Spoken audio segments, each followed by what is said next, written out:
ETF index mutual funds నేర్చుకుని stock మార్కెట్లో రాణించాలనుకుంటున్నారా? వెంటనే ఈ నెంబర్కి కాల్ చేయండి.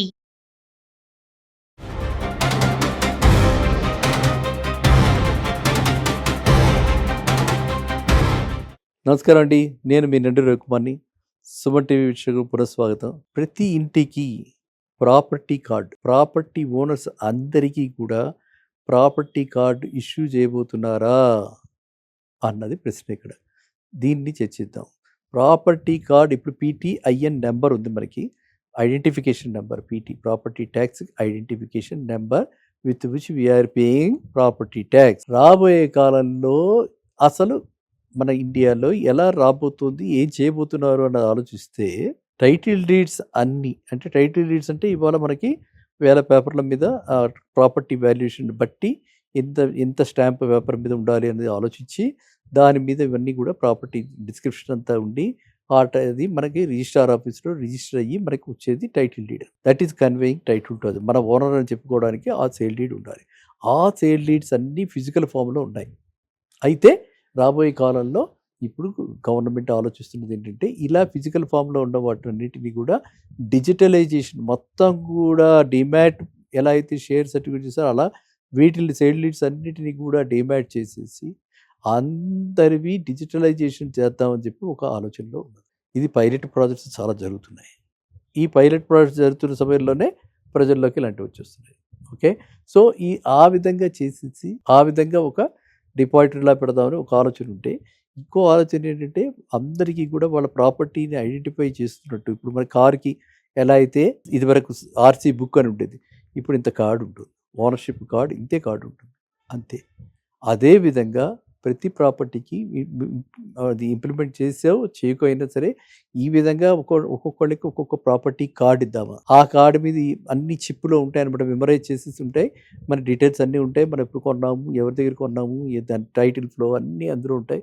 ఆ కార్డు హోల్డర్ కనుక ప్రాపర్టీ ట్యాక్స్ కట్టాలంటే ప్రాపర్టీ ట్యాక్స్ నెంబర్ కూడా దాని మీదే ఉండి ఈ విధంగా చేద్దామన్న ఒక ఆలోచనలో గవర్నమెంట్ ఉన్నట్టుగా నాకు తెలుస్తుంది.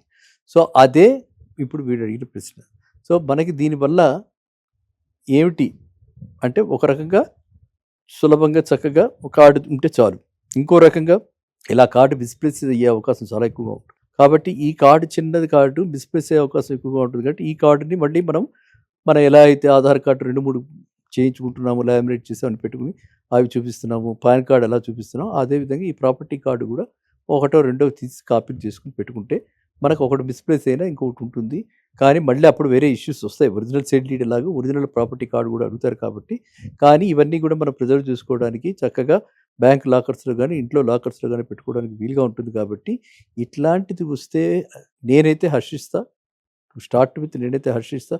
కానీ ఈ చర్య ఎలా చేపట్టబోతున్నారు, ఎంత జాగ్రత్తగా దీన్ని రికార్డ్స్ని మనం ఎలా తీయబోతున్నారు, ఎంత చక్కగా దీన్ని తీసి ప్రతి వాళ్ళకి ప్రాపర్టీ కార్డు ఇవ్వబోతున్నారు అన్నది మాత్రమే నాకు కొంచెం ఆందోళన కలిగిస్తూ ఉంటుంది. ఎందుకంటే మనం చూసాం కొన్ని ప్రాపర్టీస్లో ఇంత ముందర ఎసైన్డ్ ల్యాండ్ కాంతి ఇప్పుడు ఎసైన్డ్ ల్యాండ్ అయిపోయింది, అంత ముందర ఎసైన్డ్ ల్యాండ్ అయింది ఇప్పుడు ఫ్రీ ల్యాండ్ అయిపోయింది. సో ఈ విధమైనటువంటి అవకతవకలు చాలా జరుగుతున్నాయి. కాబట్టి రెవెన్యూ రికార్డ్స్లో ఎట్లాంటి అవకతవకలు జరగకుండా ఇలాంటి కార్డ్స్ ఇలాంటివన్నీ ప్రతిపాదించిన వాళ్ళు చేస్తే చాలా బాగుంటుంది. అందువల్ల మీరెవరు కూడా ఈ స్టేజ్లో ఇప్పటికి ప్రస్తుతానికి ఎవరు ఆందోళన చెందకండి. ప్రతి వాళ్ళు కూడా ఒకటైతే గుర్తుపెట్టుకోండి, చేయాల్సిన పని ఏంటంటే వెంటనే ఎవరెవరైతే దాన్ని మీ పేరున దాన్ని ఏమంటారు మీరు మ్యూటేషన్ చేయించుకోకుండా ప్రాపర్టీ కనుక ఫాదర్ పేరు మదర్ పేరు వెళ్ళిపోయారు వాళ్ళు, వాళ్ళ లీగల్ హెయిర్స్ అలా ఉన్నవాళ్ళు, అగ్రిమెంట్ పర్ సేల్లో ఉంది, సేల్ డీడ్ ఉంది కానీ అగ్రిమెంట్ పర్ సేల్ చేసుకుంటే సేల్ డీడ్ చేసుకోలేదు కాబట్టి మనకు పేరు రావట్లా, ఇట్లాంటి వాళ్ళు అందరూ కూడా ఎక్కడికక్కడ మ్యూటేషన్ చేయించేసుకొని మీ పేరు ప్రాపర్టీ ట్యాక్స్ రిసీట్లో వచ్చేలాగా, మీ పేరు మున్సిపల్ రికార్డ్స్లో కనిపించేలాగా మీరు కనుక ఆ జాగ్రత్తలు తీసుకుంటే మనం చీకు చింతగా ఏది లేకుండా హ్యాపీగా ఉంటుంది. ప్రతి ఇంటికి ప్రాపర్టీ కార్డు, ప్రాపర్టీ ఓనర్స్ అందరికీ కూడా ప్రాపర్టీ కార్డు ఇష్యూ చేయబోతున్నారా అన్నది ప్రశ్న. ఇక్కడ దీన్ని చర్చిద్దాం. ప్రాపర్టీ కార్డ్ ఇప్పుడు పీటీఐఎన్ నెంబర్ ఉంది, మనకి identification number, property tax identification number with which we are paying property tax. రాబోయే కాలంలో అసలు మన ఇండియాలో ఎలా రాబోతుంది, ఏం చేయబోతున్నారు అన్నది ఆలోచిస్తే టైటిల్ డీడ్స్ అన్నీ అంటే టైటిల్ డీడ్స్ అంటే ఇవాళ మనకి వేల పేపర్ల మీద ప్రాపర్టీ వాల్యుయేషన్ బట్టి ఎంత స్టాంప్ పేపర్ మీద ఉండాలి అనేది ఆలోచించి దాని మీద ఇవన్నీ కూడా ప్రాపర్టీ డిస్క్రిప్షన్ అంతా ఉండి అది మనకి రిజిస్ట్రార్ ఆఫీస్లో రిజిస్టర్ అయ్యి మనకి వచ్చేది title deed. That is conveying title to అది. మన ఓనర్ అని చెప్పుకోవడానికి ఆ సేల్ డీడ్ ఉండాలి. ఆ సేల్ డీడ్స్ అన్నీ ఫిజికల్ ఫామ్లో ఉన్నాయి. అయితే రాబోయే కాలంలో ఇప్పుడు గవర్నమెంట్ ఆలోచిస్తున్నది ఏంటంటే ఇలా ఫిజికల్ ఫామ్లో ఉన్న వాటన్నిటిని కూడా డిజిటలైజేషన్ మొత్తం కూడా డిమాట్ ఎలా అయితే షేర్ సర్టిఫికేట్ చేస్తారో అలా వీటిని సేల్ డీడ్స్ అన్నిటిని కూడా డిమాట్ చేసేసి అందరివి డిజిటలైజేషన్ చేద్దామని చెప్పి ఒక ఆలోచనలో ఉన్నది. ఇది పైలట్ ప్రాజెక్ట్స్ చాలా జరుగుతున్నాయి. ఈ పైలట్ ప్రాజెక్ట్స్ జరుగుతున్న సమయంలోనే ప్రజల్లోకి ఇలాంటివి వచ్చేస్తున్నాయి. ఓకే, సో ఆ విధంగా చేసేసి ఆ విధంగా ఒక డిపాజిటరీలా పెడదామని ఒక ఆలోచన ఉంటే, ఇంకో ఆలోచన ఏంటంటే అందరికీ కూడా వాళ్ళ ప్రాపర్టీని ఐడెంటిఫై చేస్తున్నట్టు. ఇప్పుడు మన కార్కి ఎలా అయితే ఇదివరకు ఆర్సీ బుక్ అని ఉండేది, ఇప్పుడు ఇంత కార్డు ఉంటుంది, ఓనర్షిప్ కార్డు ఇంతే కార్డు ఉంటుంది అంతే. అదేవిధంగా ప్రతి ప్రాపర్టీకి అది ఇంప్లిమెంట్ చేయకపోయినా సరే ఈ విధంగా ఒక్కొక్కళ్ళకి ఒక్కొక్క ప్రాపర్టీ కార్డు ఇద్దామా. ఆ కార్డు మీద అన్ని చిప్పులో ఉంటాయి అనమాట, మెమరైజ్ చేసేసి ఉంటాయి, మన డీటెయిల్స్ అన్నీ ఉంటాయి, మనం ఎప్పుడు కొన్నాము, ఎవరి దగ్గర కొన్నాము, దాని టైటిల్ ఫ్లో అన్నీ అందులో ఉంటాయి. ఆ కార్డు హోల్డర్ కనుక ప్రాపర్టీ ట్యాక్స్ కట్టాలంటే ప్రాపర్టీ ట్యాక్స్ నెంబర్ కూడా దాని మీదే ఉండి ఈ విధంగా చేద్దామన్న ఒక ఆలోచనలో గవర్నమెంట్ ఉన్నట్టుగా నాకు తెలుస్తుంది. సో అదే ఇప్పుడు వీడు అడిగిన ప్రశ్న.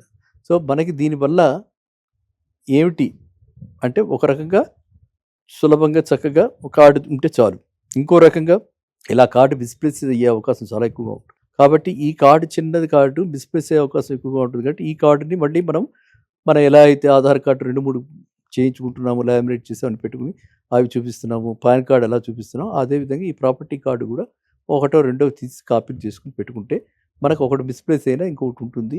కానీ మళ్ళీ అప్పుడు వేరే ఇష్యూస్ వస్తాయి. ఒరిజినల్ సేల్ డీడ్ లాగా ఒరిజినల్ ప్రాపర్టీ కార్డు కూడా అడుగుతారు కాబట్టి. కానీ ఇవన్నీ కూడా మనం ప్రిజర్వ్ చేసుకోవడానికి చక్కగా బ్యాంక్ లాకర్స్లో కానీ ఇంట్లో లాకర్స్లో కానీ పెట్టుకోవడానికి వీలుగా ఉంటుంది. కాబట్టి ఇట్లాంటిది వస్తే నేనైతే హర్షిస్తా, స్టార్ట్ విత్ నేనైతే హర్షిస్తా. కానీ ఈ చర్య ఎలా చేపట్టబోతున్నారు, ఎంత జాగ్రత్తగా దీన్ని రికార్డ్స్ని మనం ఎలా తీయబోతున్నారు, ఎంత చక్కగా దీన్ని తీసి ప్రతి వాళ్ళకి ప్రాపర్టీ కార్డు ఇవ్వబోతున్నారు అన్నది మాత్రమే నాకు కొంచెం ఆందోళన కలిగిస్తూ ఉంటుంది. ఎందుకంటే మనం చూసాం కొన్ని ప్రాపర్టీస్లో ఇంతకుముందు అసైన్డ్ ల్యాండ్ కాంతి ఇప్పుడు అసైన్డ్ ల్యాండ్ అయిపోయింది, అంతకుముందు అసైన్డ్ ల్యాండ్ అయింది ఇప్పుడు ఫ్రీ ల్యాండ్ అయిపోయింది. సో ఈ విధమైనటువంటి అవకతవకలు చాలా జరుగుతున్నాయి. కాబట్టి రెవెన్యూ రికార్డ్స్లో ఎట్లాంటి అవకతవకలు జరగకుండా ఇలాంటి కార్డ్స్ ఇలాంటివన్నీ ప్రతిపాదించిన వాళ్ళు చేస్తే చాలా బాగుంటుంది.